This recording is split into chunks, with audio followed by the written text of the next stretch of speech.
বাড়ি তৈরির সঙ্গে সম্পর্কিত তথ্যের ব্যাপারে আমাদের এক্সপার্টদের পরামর্শের জন্য আমাদের কমেন্টস বক্সে জিজ্ঞাসা করুন এবং বাড়ি তৈরির সঙ্গে সম্পর্কিত আপডেটস পেতে আমাদের চ্যানেলে সাবস্ক্রাইব করুন আর বেল আইকনে ক্লিক করুন।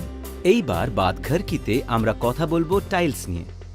সাধারণত টাইলস ভাঙে তার ভুল ফিটিংসের কারণে,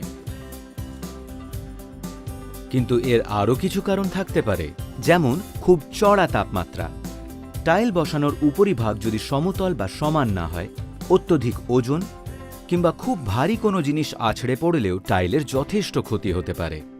তাই এটা খুবই জরুরি যে টাইল বসানোর আগে আপনি ছোট ছোট ব্যাপারগুলোয় বিশেষ নজর রাখবেন। কংক্রিট ঢালাইয়ের সময় তাড়াহুড়ো করবেন না আর তা শুকোতে পুরো সময় দেবেন। প্রায় এই তাড়াহুড়োর কারণে মেঝেতে চিড় ফাটল ধরে, যা পরবর্তীকালে টাইলের পক্ষে ক্ষতিকারক হয়ে দাঁড়ায়। নিজের বাড়িতে টাইলিংয়ের কাজ করানোর আগে এই ব্যাপারগুলোর প্রতি অবশ্যই নজর দেবেন আর এই ভিডিওটাও শেয়ার করবেন।